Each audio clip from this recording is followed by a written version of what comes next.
여러분, 지금 살고 계신 집값 좀 오르고 매달 꼬박꼬박 300만 원씩 연금 나오면 노후 걱정 없을 것 같으시죠? 저도 2년 전까지만 해도 제가 세상에서 가장 행복한 은퇴자인 줄로만 알았습니다.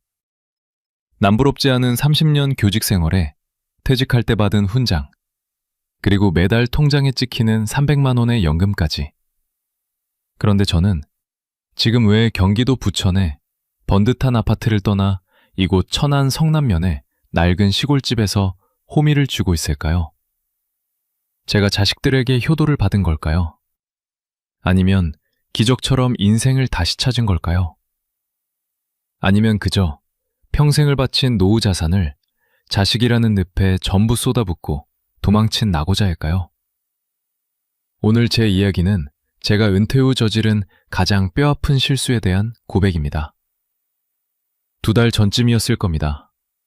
부천 상동의 한 예식장에서 예전에 같이 근무했던 후배 교사의 자녀 결혼식이 있었죠. 저는 여느 때처럼 번듯하게 닦아놓은 제 독일제 세단을 끌고 예식장으로 향했습니다.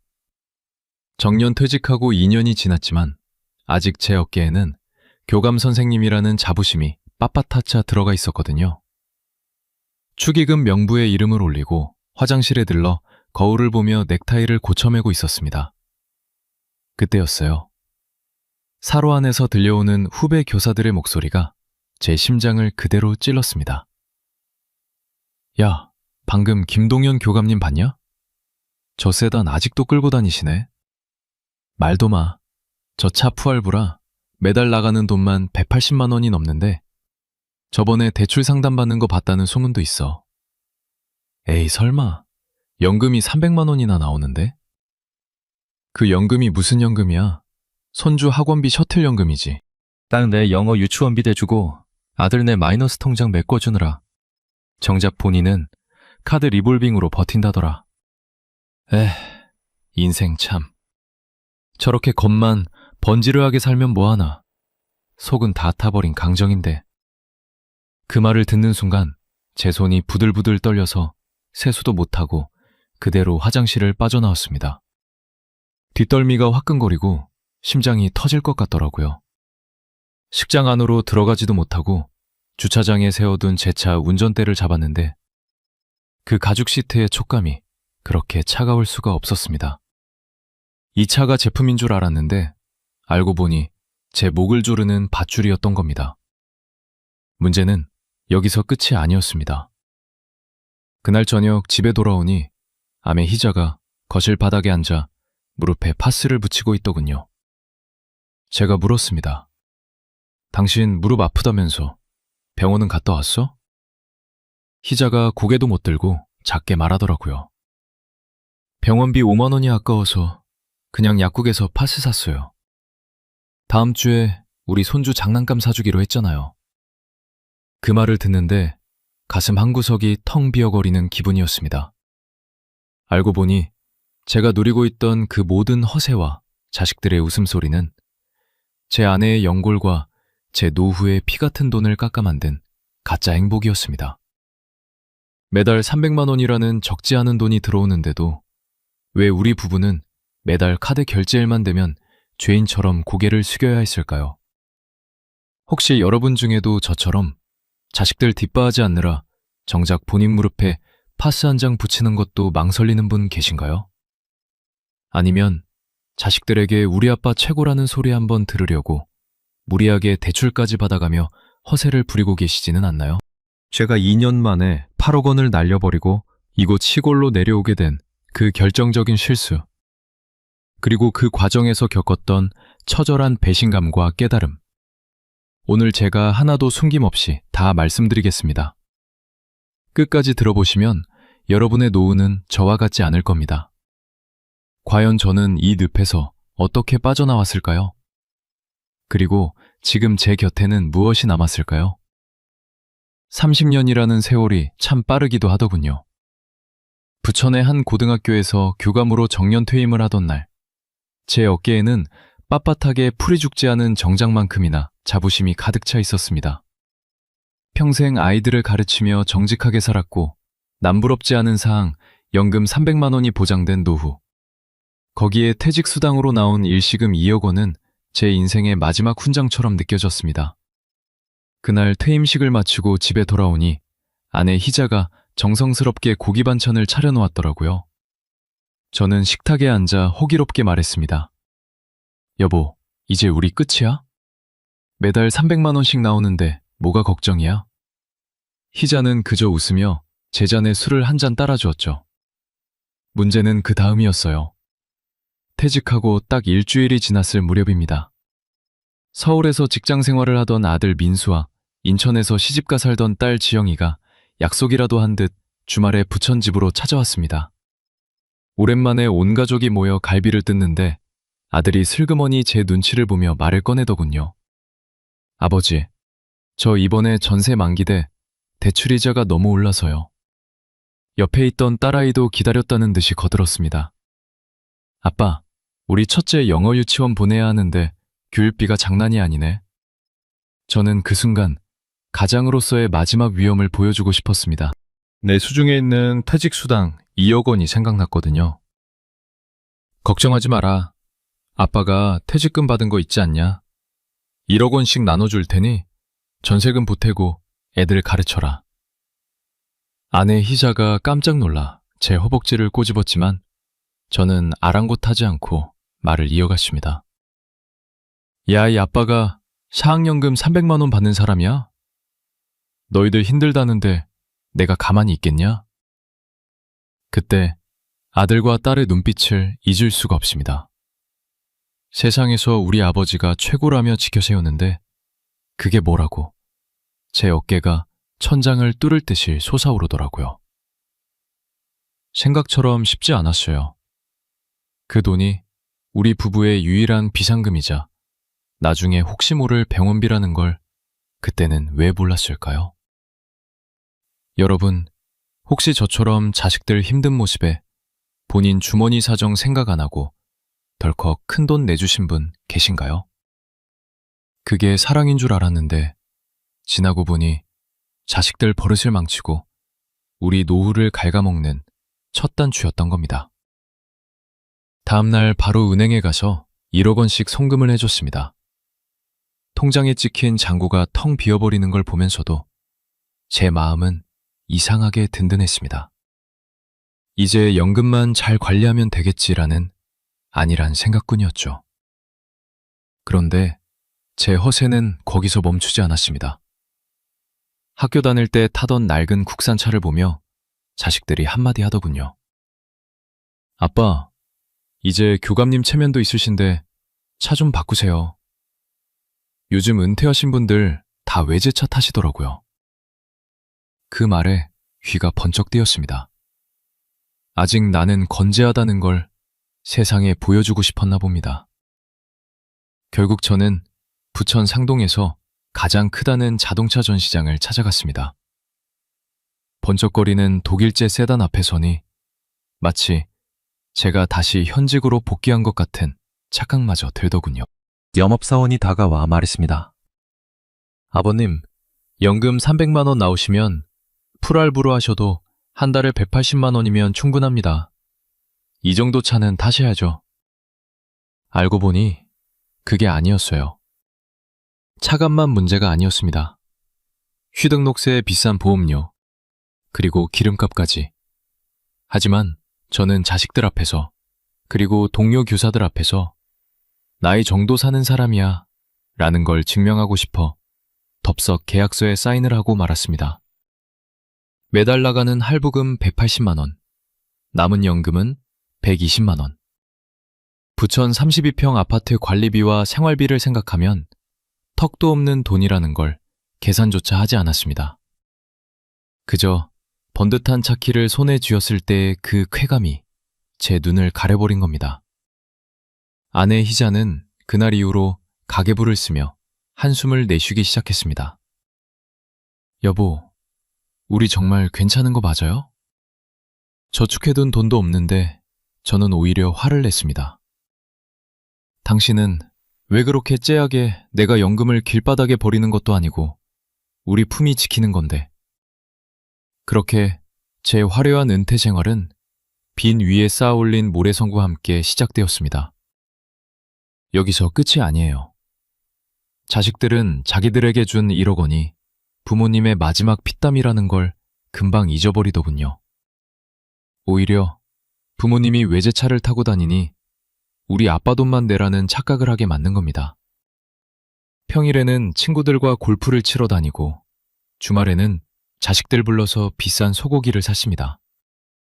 카드 결제 문자 메시지가 올 때마다 가슴이 철렁했지만 자식들이 맛있게 먹는 모습, 친구들이 부러워하는 시선에 취해 저는 계속해서 카드를 긁어댔습니다. 순간 마음이 철렁했어요. 어느 날 우편함에 꽂힌 카드 고지서를 보니 결제 금액이 제 연금 수령액인 300만 원을 훌쩍 넘어가 있더군요. 모자란 돈은 마이너스 통장에서 빠져나가고 있었습니다. 분명히 통장에 돈은 들어오는데 왜 제 삶은 자꾸만 밑빠진 독에 물 붓기처럼 느껴졌을까요? 그때라도 멈췄어야 했습니다.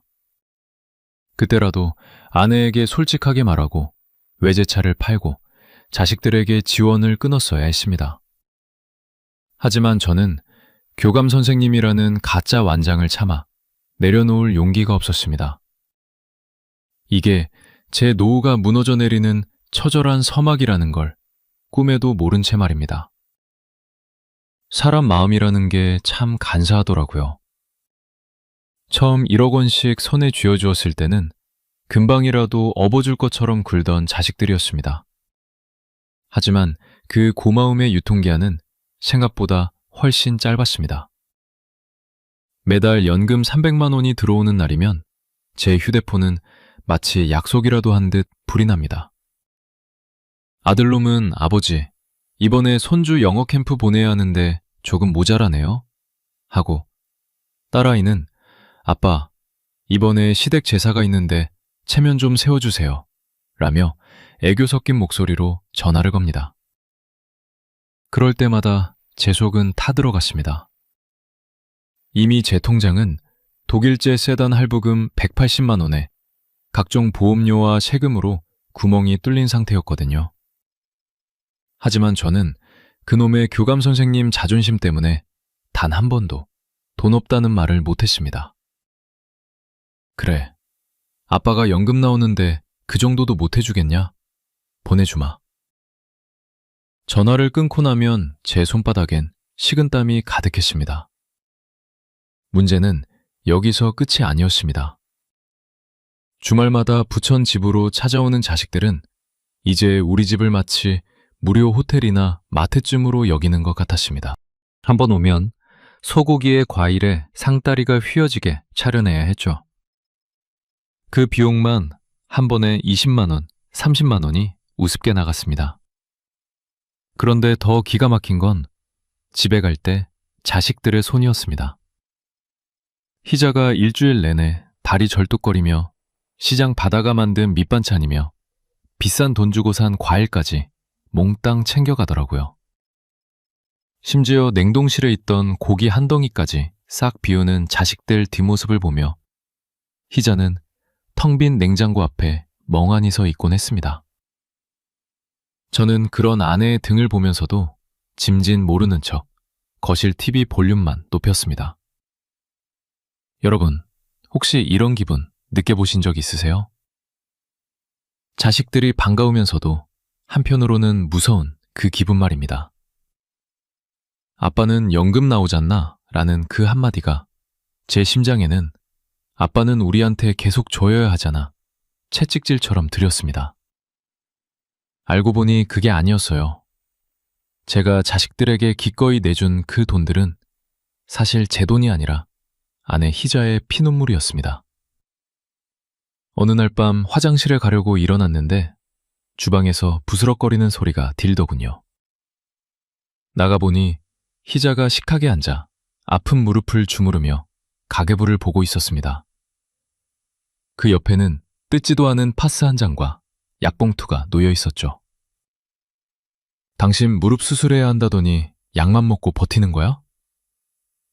제 무릎에 희자가 깜짝 놀라며 가계부를 덮었습니다. 수술비가 500만 원이라는데 지금 우리 마이너스 통장 한도 다 찼잖아요. 애들 학원비 보태주는 것도 빠듯한데 내 무릎이 대수예요? 그 말을 듣는데 가슴이 미어지는 것 같았습니다. 남편이라는 놈은 밖에서 체면 차린다고 비싼 외제차 끌고 골프 치러 다니는데 평생 순종하며 산 아내는 무릎 연골이 다 닳도록 약 한 번 제대로 못 쓰고 있었던 겁니다. 피자의 무릎, 손주들 업어주느라 자식들 반찬하느라 이미 만신창이가 되어 있었습니다. 생각처럼 쉽지 않았어요. 이제라도 자식들에게 사실대로 말하고 도움을 끊어야겠다고 다짐했지만 막상 주말에 손주들이 달려와 할아버지 최고라고 외치면 입이 떨어지지 않았습니다. 오히려 그놈의 허세가 다시 발동해서 할아버지가 이번에 장난감 큰 거 사줄게 라며 또 카드를 긁어버렸죠. 그 카드가 할부가 아니라 제 인생을 할부로 깎아먹는 줄도 모르고 말입니다. 어느 날은 딸아이가 보낸 문자 메시지를 봤습니다. 아빠, 이번 달에 우리 신랑 차 바꿔야 하는데 대출이 안 나와서 아빠 이름으로 대출 좀 알아봐주면 안 돼? 아빠는 연금 나오니까 신용도 높잖아. 그 문자를 보는 순간 처음으로 자식이 무섭다는 생각이 들었습니다. 이제는 부모의 노후 자금도 모자 신용까지 가져가겠다는 자식들. 그런데도 저는 거절하지 못하고 아빠가 한번 알아볼게 라고 답장을 보냈습니다. 순간 마음이 철렁했어요. 마이너스 통장 잔고를 확인하니 이미 마이너스 4,500만 원을 넘어서고 있더군요. 연금 300만 원 중에서 이자로만 수십만 원이 빠져나가는 구조였습니다. 벤츠 할부금에 마이너스 통장 이자에 자식들 지원금까지. 저는 겉으로는 교감 선생님 소리 들으며 번듯하게 살고 있었지만 속으로는 시커먼 수덩이가 되어가고 있었습니다. 희자는 갈수록 말수가 적어졌습니다. 예전처럼 남편 말에 네 알았어요 하던 아내가 아니라 그저 묵묵히 거실 바닥을 닦으며 한숨을 쉬는 날이 늘어갔죠. 그 한숨 소리가 제 귀에는 세상에서 가장 무서운 천둥 소리처럼 들렸습니다. 여러분, 자식 귀한 거 모르는 부모가 어디 있겠습니까? 하지만 제가 깨달은 건 부모가 자식에게 줄 수 있는 가장 큰 선물은 끝까지 자식에게 손 안 벌리고 당당하게 사는 모습이라는 겁니다. 저는 반대로 하고 있었습니다. 자식에게 다 내주고 결국 자식의 눈치를 보며 제 아내의 건강까지 제물로 바치고 있었던 겁니다. 이게 다가 아니었습니다. 이런 위태로운 균형은 아주 사소한 사건 하나로 완전히 무너지게 됩니다. 그 사건이 제 인생을 송두리째 바꾸어 놓을 줄은 그때는 정말 몰랐습니다. 사람들은 말합니다. 자식에게 다 퍼주고 나면 나중에 자식이 효도할 거라고요. 저도 그 말을 믿었습니다. 아니, 믿고 싶었습니다. 매달 25일 제 통장에 사학연금 300만 원이 찍히는 그 순간이 제 유일한 숨구멍이었으니까요. 하지만 그 숨구멍은 순식간에 막혀버리곤 했습니다. 통장에 돈이 들어오기가 무섭게 독일제 세단 할부금 180만 원이 썰물처럼 빠져나갑니다. 남은 120만 원으로 한 달을 버텨야 하는데 거기에 각종 보험료와 아파트 관리비가 줄이 대기하고 있죠. 여기서 끝이 아니었습니다. 어느 날은 고등학교 때부터 단짝이었던 친구 녀석이 전화를 했더군요. 야, 동현아, 이번에 우리 동창회 모임 부천에서 한다며? 교감 선생님까지 지낸 내가 한턱 쏴야지. 그놈의 교감 선생님 소리가 제 목을 조르는 밧줄인 줄 알면서도 저는 또다시 걱정 마라, 내가 다 준비해 놓으라고 큰 소리를 쳤습니다.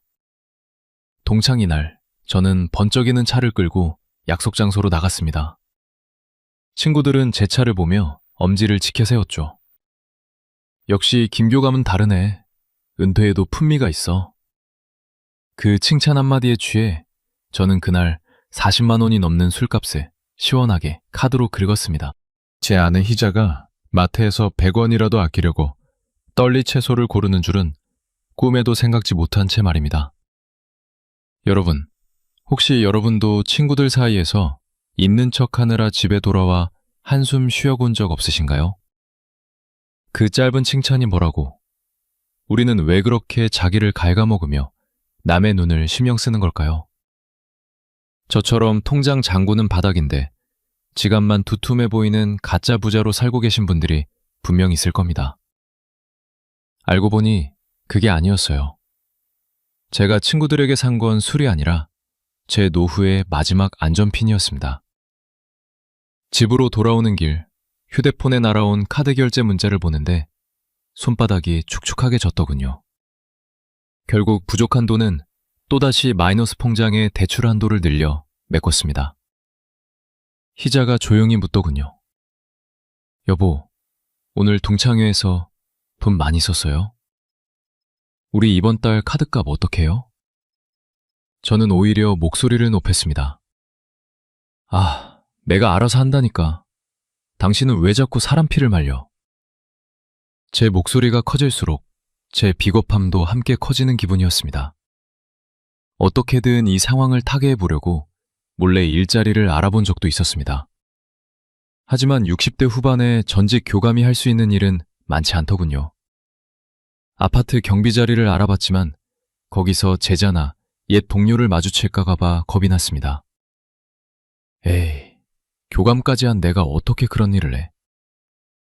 그놈의 완장이 제 앞길을 가로막고 있었습니다. 예상과 완전히 달랐습니다. 저는 제가 노력만 하면 언제든 다시 돈을 벌 수 있을 줄 알았습니다. 하지만 세상은 은퇴한 늙은이에게 그렇게 호락호르지 않았습니다. 연금 300만 원이라는 달콤한 사탕에 취해 정작 일어서는 법을 잊어버린 제 자신을 발견했을 때 그 무력감은 이루 말할 수 없었습니다. 그러던 어느 날 딸아이가 손주들을 데리고 집에 왔습니다.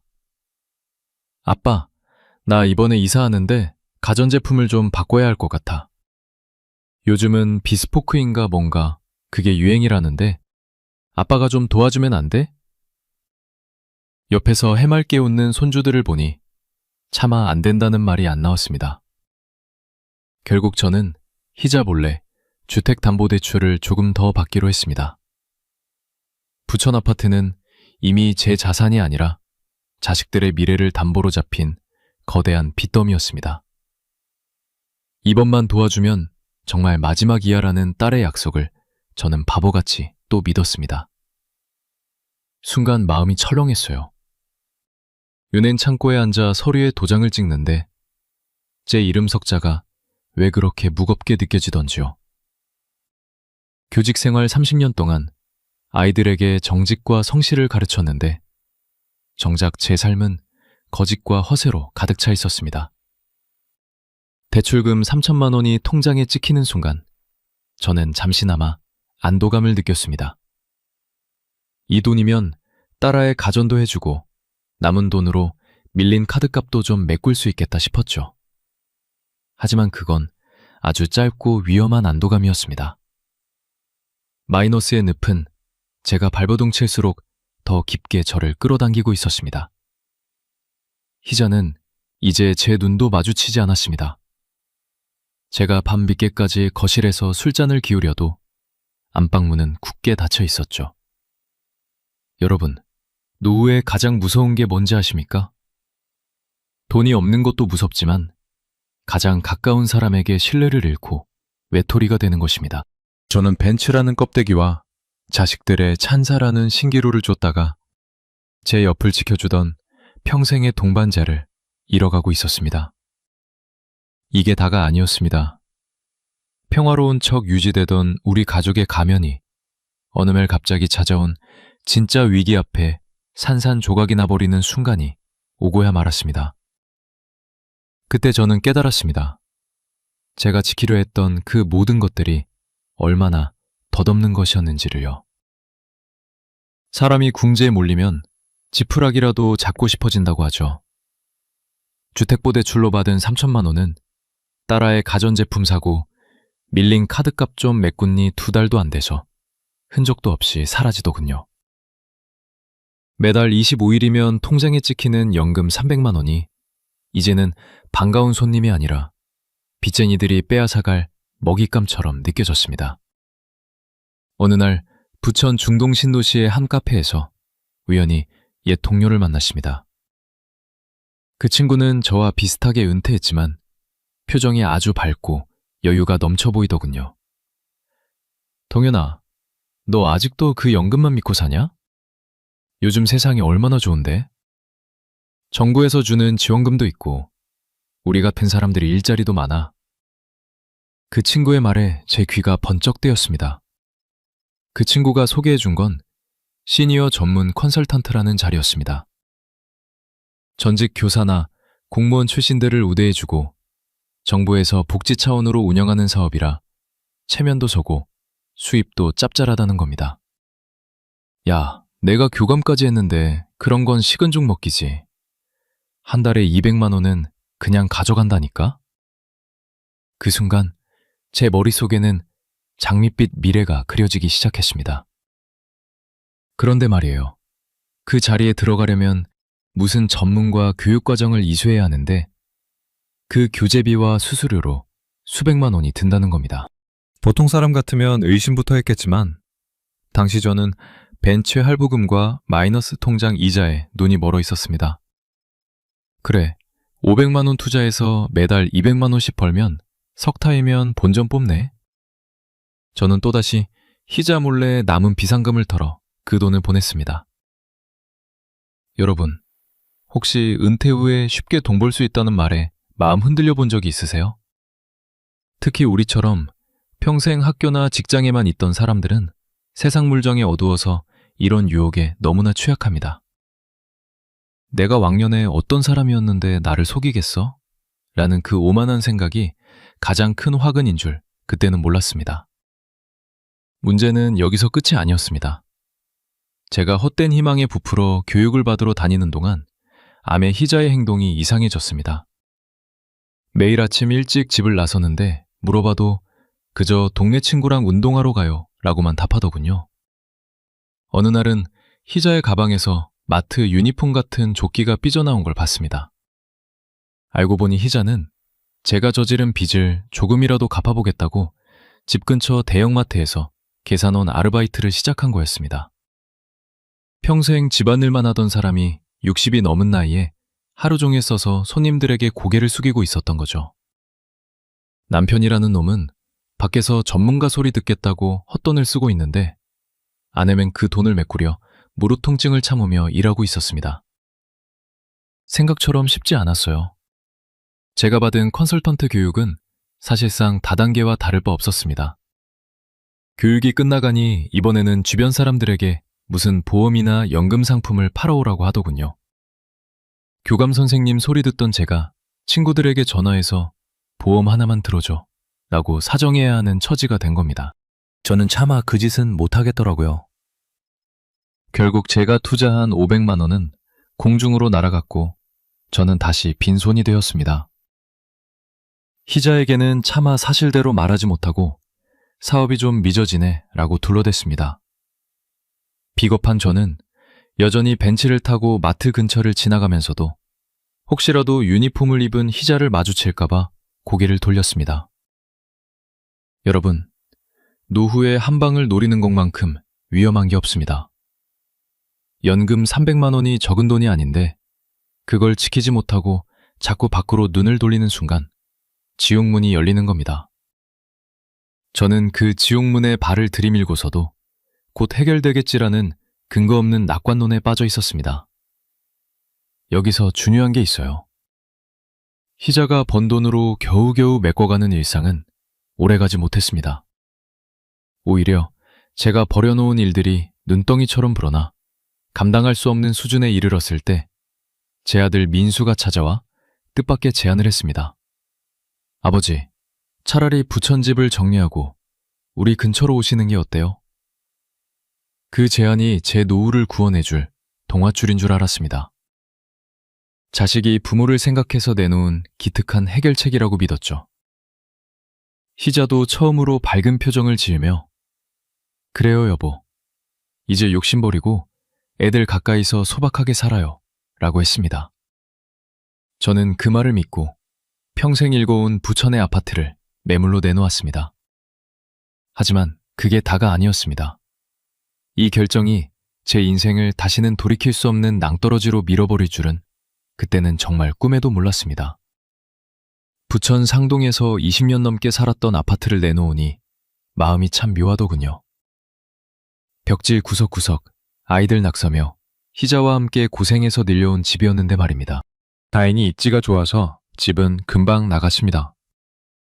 5억 원이라는 돈이 통장에 찍히던 날, 저는 정말 오랜만에 다리를 쭉 뻗고 잠을 잤습니다. 그동안 저를 짓누르던 벤츠 알부금이며 주택담보대출 마이너스 통장 빚까지 싹 정리했거든요. 모든 빚을 갚고 나니 손에 약 3억 원 정도가 남았습니다. 여보, 이제 우리의 돈으로 욕심 버리고 살자. 연금 300만 원도 오롯이 우리 돈이잖아. 희자가 제 손을 꼭 잡으며 말하는데 그 눈에 고인 눈물을 보니 가슴이 찡했습니다. 근데요, 사람이 참 간사한 게 빚을 털고 나니 또 어깨에 힘이 들어갔습니다. 아들 민수가 제안한 대로 아들네 아파트 근처로 이사를 가기로 하고 남은 돈 3억 원을 어떻게 굴릴지 행복한 고민에 빠졌죠. 아빠, 요즘 서울 근처는 전세도 비싸니까 일단 우리 집 근처로 오세요. 제가 잘 아는 빌라, 전세가 싸게 나왔어요. 아들의 말에 저는 아무 의심 없이 고개를 끄덕였습니다. 남은 돈 3억 원을 잘만 굴리면 손주들 용돈도 넉넉히 주고 우리 부부 노후도 탄탄하겠다 싶었죠. 이사 준비를 하며 벤치도 처분했습니다. 대신 작고 실속 있는 국산 중고차 한 대를 뽑았는데 이상하게 참피하기는커녕 마음이 그렇게 가벼울 수가 없었습니다. 여러분 혹시 큰 숙제를 끝내고 나서 세상이 다 내 것 같은 기분을 느껴본 적 있으신가요? 저는 그때가 제 인생의 두 번째 봄날인 줄 알았습니다. 지긋지긋한 카드 결제 문자도 안 오고 이제 자식들 가까이서 효도받으며 살면 되겠구나 싶었거든요. 문제는 여기서 끝이 아니었습니다. 이사 가기 전날 아들이 갑자기 집으로 찾아왔습니다. 표정이 평소보다 훨씬 진지하더라고요. 아버지, 실은 제가 이번에 사업을 좀 확장하려고 하는데 은행 대출이 조금 부족해서요. 저는 순간 가슴이 철렁했지만 아들은 밝게 웃으며 덧붙였습니다. 이사하실 빌라 전세금 1억 5천만 원만 빼고 남은 1억 5천만 원을 저한테 잠깐만 빌려주시면 안 될까요? 이자는 은행보다 훨씬 더 드릴게요. 아빠 노후 자금인데 제가 확실히 책임지죠. 옆에서 듣던 희자가 안 된다고 손사래를 쳤지만 저는 이미 든든한 아버지 역할에 취해 있었습니다. 여보, 아들이 오죽하면 이런 소리를 하겠어. 어차피 우리 빌라 들어가면 큰돈 쓸 일도 없잖아. 결국 저는 아들의 사업을 위해 그 소중한 노후 자금의 절반을 떼어주었습니다. 생각처럼 쉽지 않았어요. 그 돈이 우리 부부의 마지막 보루라는 걸 알고 있었으면서도 자식의 앞날에 보탬이 된다는 생각에 저는 또다시 가장의 완장을 차고 말았습니다. 그래, 민수야. 아빠가 너 믿는 거 알지? 이건 우리 마지막 돈이니까 잘 운영해봐라. 아들은 정말 고맙다며 다음 달부터 이자로 100만 원씩 꼬박꼬박 드리겠다고 약속했습니다. 그렇게 되면 제 연금 300만 원에 이자 100만 원까지 해서 매달 400만 원이라는 거금이 생기는 셈이었죠. 아, 이제야 내 인생이 풀리는구나. 저는 속으로 쾌재를 불렀습니다. 이사한 빌라는 낡긴 했어도 우리 부부 둘이 살기엔 충분했습니다. 아들, 내 집까지 걸어서 10분은 거리라. 매일 손주들 얼굴도 보고 며느리가 해주는 밥도 얻어먹으며 꿈같은 시간을 보냈습니다. 희자도 마트 일을 그만두고 다시 웃음을 찾았죠. 여러분, 이 평화가 영원할 줄 알았습니다. 통장에 매달 400만 원씩 지키고 자식들이 주변을 지켜주는 삶. 은퇴한 노인에게 이보다 더한 복지가 어디 있겠습니까? 저는 매일 아침 단지 내 산책로를 걸으며 나 정도면 은퇴 잘했다 라고 자화자찬했습니다. 여기서 끝이 아니에요. 어느덧 이사한 지 3달째 되던 날이었습니다. 아들에게서 들어와야 할 이자 100만 원이 입금되지 않았더군요. 바빠서 깜빡했겠지 싶어 전화를 걸었는데 아들의 목소리가 심상치 않았습니다. 아버지, 지금 제가 전화를 받을 상황이 아니에요. 나중에 다시 걸게요. 그 짧은 한마디를 끝으로 전화는 뚝 끊겼습니다. 심장이 쿵쾅쾅 거리기 시작했습니다. 무언가 잘못되었다는 불길한 예감이 제 뒷덜미를 차갑게 훑고 지나갔습니다. 순간 마음이 철렁했어요. 그때까지만 해도 저는 제 인생에 다시는 폭풍우가 치지 않을 거라고 믿고 있었습니다. 하지만 그건 착각이었습니다. 진짜 지옥은 이제부터 시작이었습니다. 그런데 말입니다. 인생은 결코 제 편이 아니었습니다. 아들의 목소리가 끊기고 사흘째 되던 날, 저희 부부가 머물던 그 작은 빌라로 험상궂은 사내들이 찾아왔습니다. 아들의 행방을 묻는 그들의 손에는 제가 본 적도 없는 채무 이행각서가 들려 있었죠. 그들이 내뱉는 말 한마디 한마디가 제 가슴에 대못을 박았습니다. 영감님, 아드님이 이 집 전세 보증금을 담보로 대출을 또 받았어요. 근데 이자도 안 내고 잠적하면 어떡합니까? 순간 눈앞이 캄캄해졌습니다. 분명히 내 이름으로 계약한 집인 줄 알았는데 알고 보니 아들이 제 인감도장과 신분증을 몰래 가져가 자기가 계약자인 것처럼 꾸며놓았던 겁니다. 평생 교직에 있으면서 아이들에게 정직을 가르쳤던 저였습니다. 그런데 내 자식이, 내가 목숨보다 아끼던 내 아들이 늙은 부모의 마지막 안식처인 전 세금까지 담보로 잡고 도망을 쳤다는 사실이 도무지 믿기지 않았습니다. 희자는 그 자리에서 주저앉아 통곡을 하기 시작했죠. 여러분, 혹시 이런 기분 아십니까? 세상이 빙글빙글 돌고 내가 알던 자식이 전혀 모르는 괴물처럼 느껴지는 그 비참한 기분 말입니다. 우리 민수가 그럴 리가 없어. 뭔가 오해가 있을 거야 라고 현실을 부정해봐도 제 손에 들린 서류들은 거짓말을 하지 않았습니다. 문제는 여기서 끝이 아니었습니다. 아들을 대신해 빚쟁이들에게 시달리는 와중에 인천에 사는 딸 지영이에게 전화를 걸었습니다. 지영아, 오빠가 사고를 친 것 같다. 우리 전 세금까지 날리게 생겼어.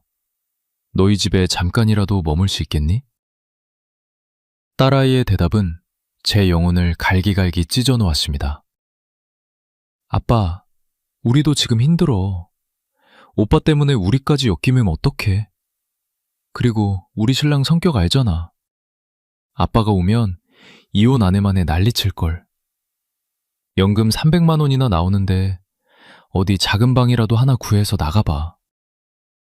그 차가운 목소리에는 예전에 가전제품 사달라고 애교 부리던 그 다정한 딸의 흔적은 눈 씻고 찾아볼 수 없었습니다. 그때는 몰랐었습니다.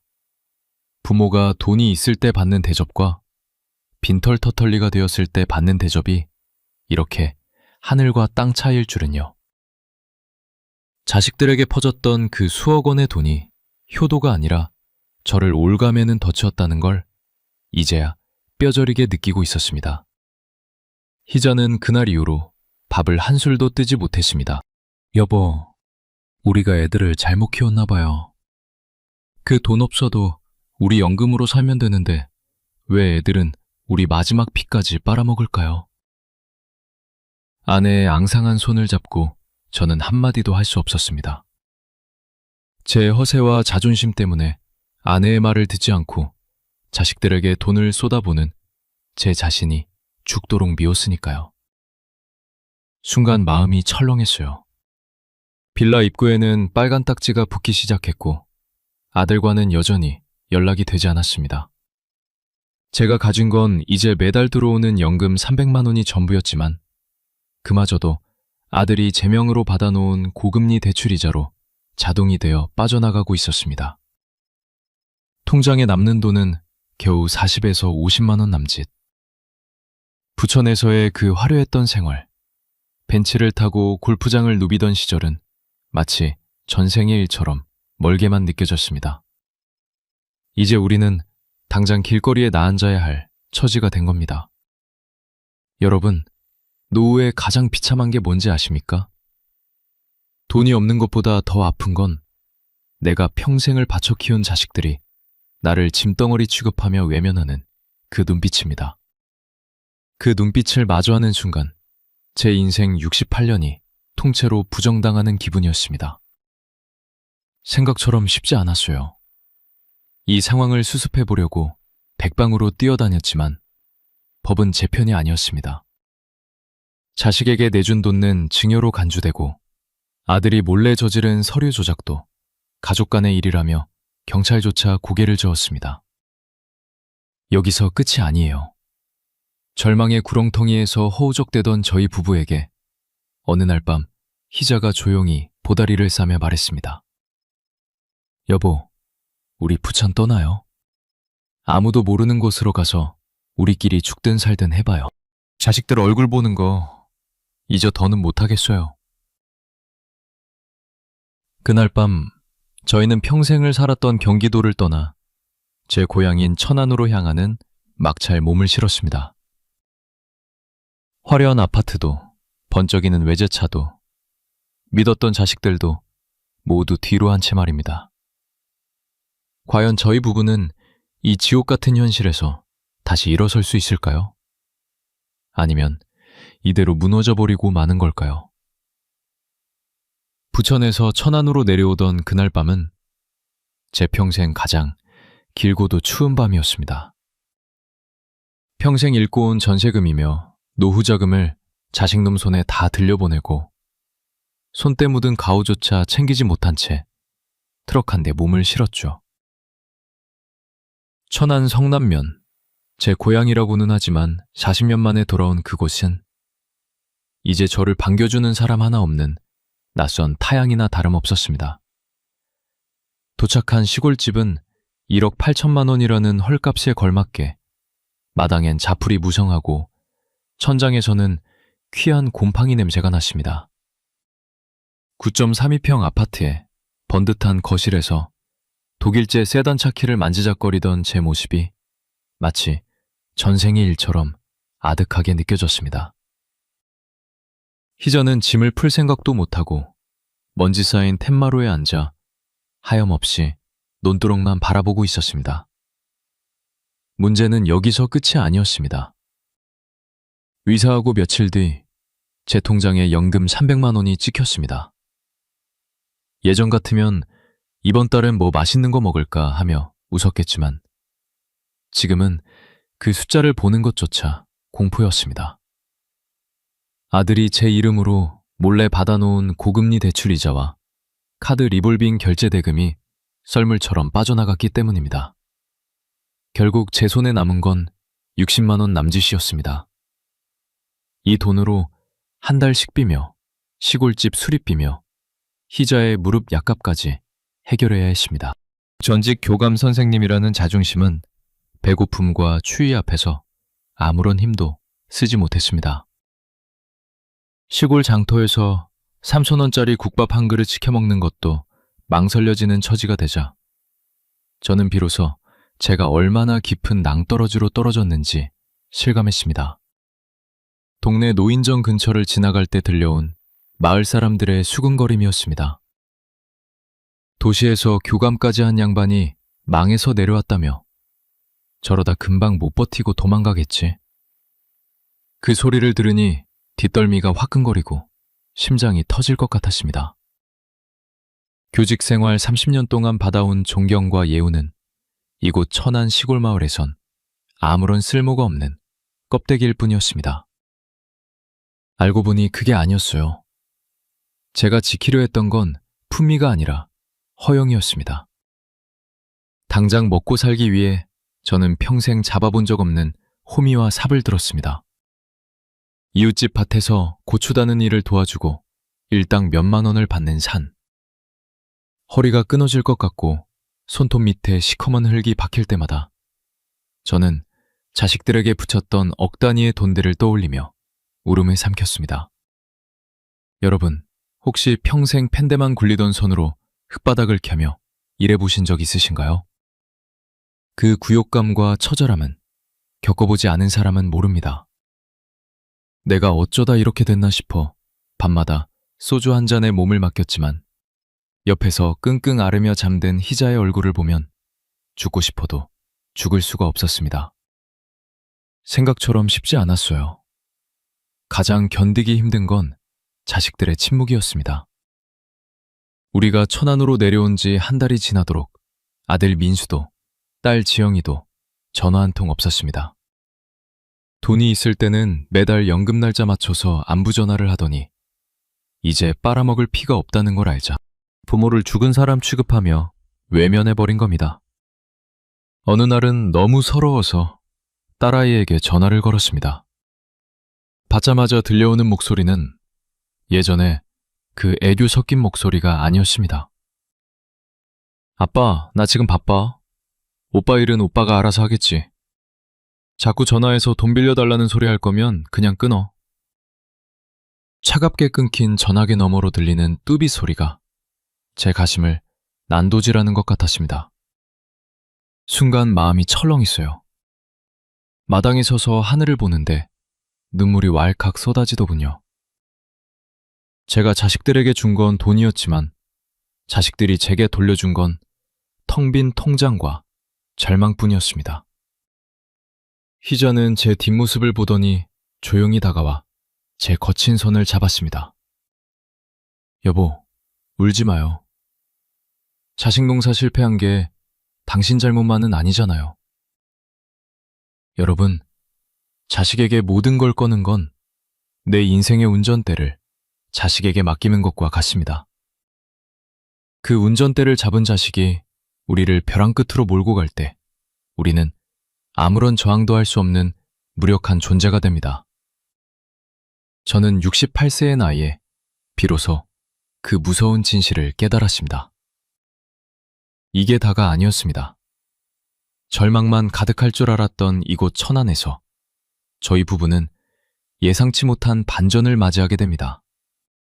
그 반전은 화려한 동뭉치도 자식들의 뒤늦은 참회도 아니었습니다. 과연 저희 부부는 이 비참한 바닥에서 어떤 희망을 발견했을까요? 사람이 바닥을 치면 이제 올라갈 일만 남았다고들 하죠. 저도 천안 성남면 그 낡은 집에서 흙을 만지며 그렇게 믿고 싶었습니다. 하지만 인생이라는 게 때로는 바닥 밑에 지하실이 있다는 걸 보여주더군요. 몸이 고된 건 파스 한 장 붙이고 자면 그만이지만 자식이 가슴에 대못을 박는 건 약도 없더라고요. 이삿짐을 푼 지 2달쯤 되었을 때입니다. 연락 한 통 없던 아들 민수에게서 갑자기 전화가 왔습니다. 심장이 덜컥 내려앉더군요. 민수냐? 너 어디냐? 살아있는 거냐? 제 목소리는 떨리고 있었지만 소화기 넘어 아들의 목소리는 의외로 담했습니다. 문제는 그 다음이었어요. 죽다 살아난 자식의 안부를 묻기도 전에 놈은 다시 돈 이야기를 꺼냈습니다. 아버지, 저 지금 지방에 숨어 있어요. 근데 사채업자들이 제 위치를 알아냈나 봐요. 마지막으로 한 번만 더 도와주세요. 아버지, 그 연금 300만 원 나오는 거 있잖아요. 그거 담보로 대출 좀 더 받으면 안 돼요? 그러면 저 살 수 있어요. 그 말을 듣는 순간 귀에서 이명이 들리고 세상이 핑 돌았습니다. 은퇴한 아버지를 길거리로 내몰고 어머니 무릎 수술비까지 앗아간 놈이 이제는 남은 목숨 줄인 연금까지 내놓으라는 겁니다. 옆에서 통화 내용을 듣던 희자는 그 자리에 주저앉아 짐승 같은 소리를 내며 울었습니다. 여러분, 혹시 이런 기분 아십니까? 내 배합 하나. 은자식이 사람이 아니라 악마처럼 느껴지는 그 기분 말입니다. 민수야, 너 사람이 어떻게 그러니? 너 때문에 엄마는 걷지도 못하고 아빠는 시골에서 남의 반일을 한다. 그런데 거기서 대출을 더 받으라고? 제가 소리를 지르며 울먹이자 아들은 오히려 짜증을 내더군요. 아니, 아빠는 연금 계속 나오잖아. 나는 지금 죽게 생겼다니까? 알고 보니 그게 아니었어요. 제가 평생 가르치고 사랑으로 키웠다고 믿었던 제 아들은 이미 제가 알던 그 아이가 아니었습니다. 자식에게 다 퍼주는 게 부모의 사랑인 줄 알았는데 생각처럼 쉽지 않았어요. 그 사랑이 자식을 괴물로 만들고 우리 부부의 노후를 시궁창에 처박았습니다. 그날 밤 저는 전화기를 끄고 마당으로 나갔습니다. 차가운 시골 밤 공기가 배부 깊숙이 들어오는데 비로소 정신이 번쩍 들더군요. 여보, 우리 이제 민수 죽었다고 생각합시다. 지영이도 잊어요. 제 말에 희자가 제 소매자락을 붙잡고 통곡했습니다. 어떻게 그래요? 그래도 내 새끼인데 우리가 어떻게 키웠는데. 하지만 여기서 끝이 아니었습니다. 다음 날, 이번에는 딸 지영이가 사람을 보내왔더군요. 직접 오지도 않고 무슨 내용, 증명 서류를 보냈습니다. 예전에 제가 부천 아파트 팔아서 줬던 1억 원 있죠. 그걸 증여가 아니라 차용증 형식으로 빌려준 거라며 자기들 세금 문제 때문에 제가 확인 도장을 찍어줘야 한다는 겁니다. 결국 자기들 살 길만 찾느라 부모가 시골에서 군든 말든 관심도 없었던 거죠. 순간 마음이 철렁했어요. 부모 자식 간의 정이 돈 앞에서 이렇게 종이장보다 가볍게 찢길 줄이야. 교감 선생님 소리 들으며 명예를 목숨처럼 여기던 제 삶이 가장 비참하게 무너져 내리는 순간이었습니다. 저는 그 서류를 갈리 찢어 마당에서 불태웠습니다. 불꽃이 타오르는 걸 보며 제 마음속에 남은 마지막 미련도 함께 태워버렸습니다. 여러분, 자식은 품만의 자식이라는 말 뼈저리게 믿으셔야 합니다. 자식에게 내 노후를 맡기는 건 맹수에게 내 목줄을 맡기는 것과 다를 바 없습니다. 저는 68년 만에 처음으로 가장으로서 도끼를 품었습니다. 남은 연금 300만 원. 이제는 단돈 1원도 자식들에게 주지 않겠다고 하늘을 보며 맹세했습니다. 아내 눈을 못 마주치겠더라고요. 피샤가 마당에 타오르는 불꽃을 보며 멍하니 서 있는 모습이 마치 제 인생이 타버리는 것 같아 너무나 미안했습니다. 희자씨, 미안해. 내가 당신을 지옥으로 끌고 왔어. 이제 우리 자식들 다 있고 오직 우리 둘만 생각하며 삽시다. 이게 다가 아니었습니다. 그날 이후 저는 제 이름으로 된 모든 보험과 불필요한 대출을 정리하기 시작했습니다. 비록 수중에 남은 건 얼마 안 되지만 남의 눈치 안 보고 우리 부부 입에 풀칠할 수 있는 진짜 노후를 처음부터 다시 설계하기 시작했습니다. 과연 저희 부부는 이 처절한 사투 끝에 어떤 결론에 도달했을까요? 자식 없는 노후가 정말 가능할까요? 천안 성남면의 공기는 부천의 그것과는 참 많이 달랐습니다. 매일 아침 차가운 새벽 공기를 마시며 마당을 쓸고 나면 지난 2년간 제 목을 조르던 그 지독한 허세와 불안이 조금씩 씻겨나가는 기분이 들더군요. 가장 먼저 한 일은 제 이름으로 된 지옥 같은 대출과 보험들을 정리하는 것이었습니다. 은행에 가서 사정하고 법률구조공단에 가서 상담을 받으며 아들이 몰래 받아놓은 빚들을 하나씩 매듭지었습니다. 비록 그 과정에서 제 연금의 상당 부분이 채무 변제로 빠져나갔지만 남은 돈만으로도 이곳 시골에선 황제처럼 살 수 있다는 걸 비로소 알게 되었습니다. 근데요, 빚을 다 정리하고 제 손에 쥐어진 진짜 내 돈은 한 달에 딱 150만 원이었습니다. 사학연금 300만 원 중 절반이 빚잔치로 날아간 셈이죠.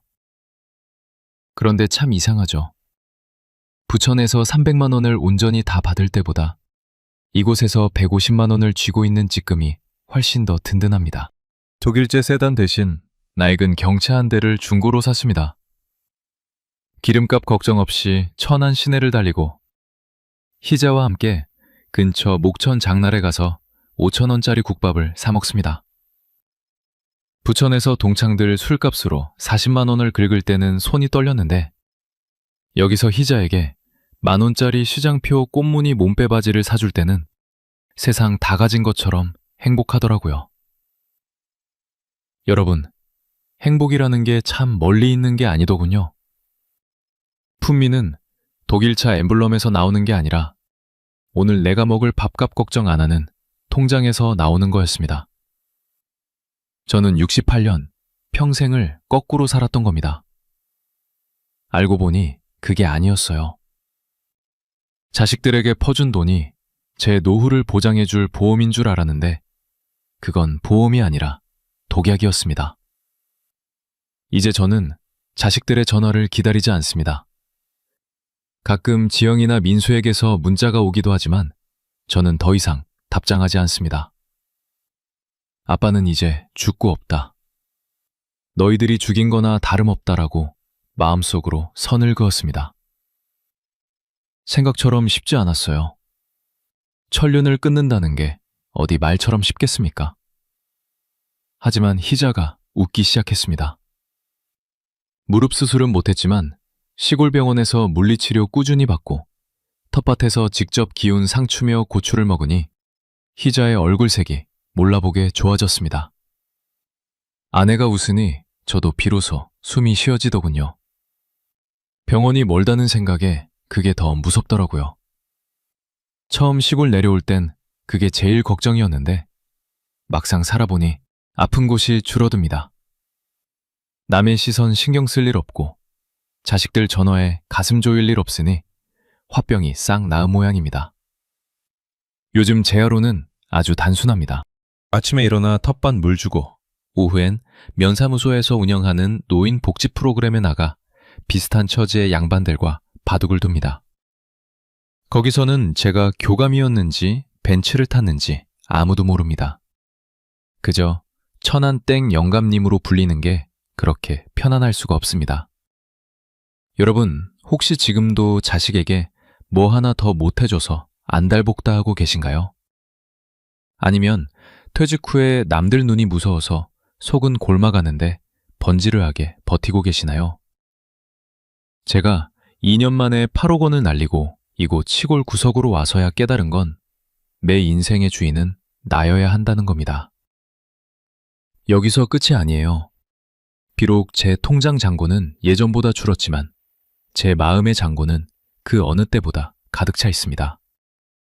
1억 8천만 원짜리 낡은 집이 부천의 10억짜리 아파트보다 훨씬 따뜻하다는 사실을 저는 이제 알았습니다. 이제 마지막으로 저처럼 노후의 길목에서 길을 잃으신 동년대 여러분께 꼭 드리고 싶은 뼈아픈 조언이 있습니다.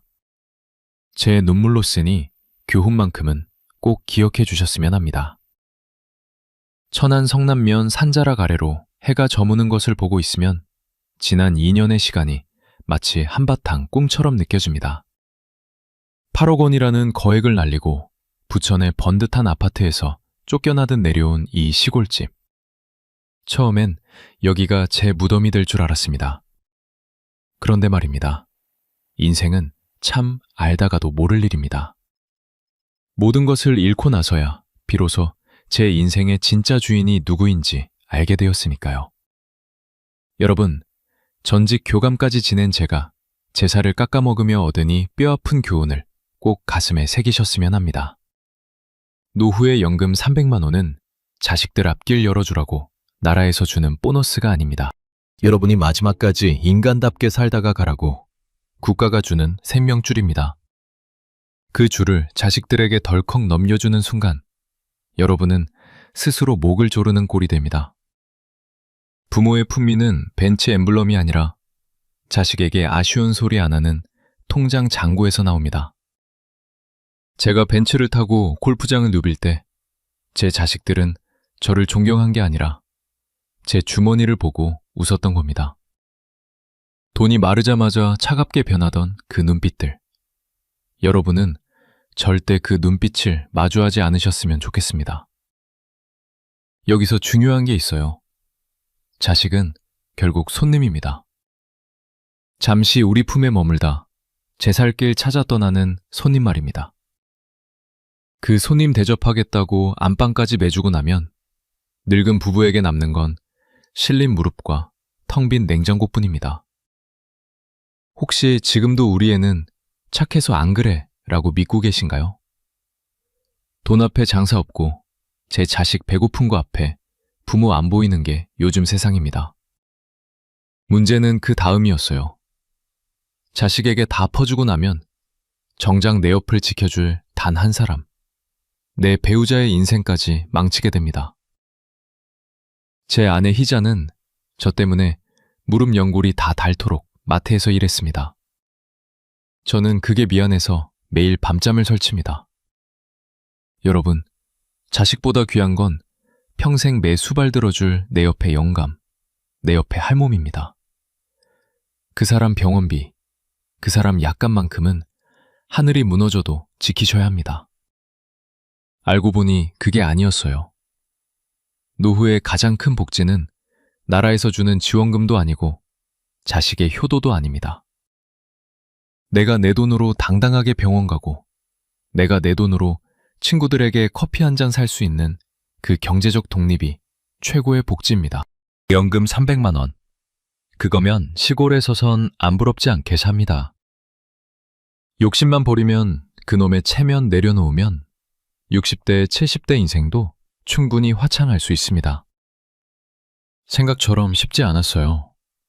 자식 전화를 씹고 도와달라는 소리에 눈 감는 거 정말 힘든 일입니다.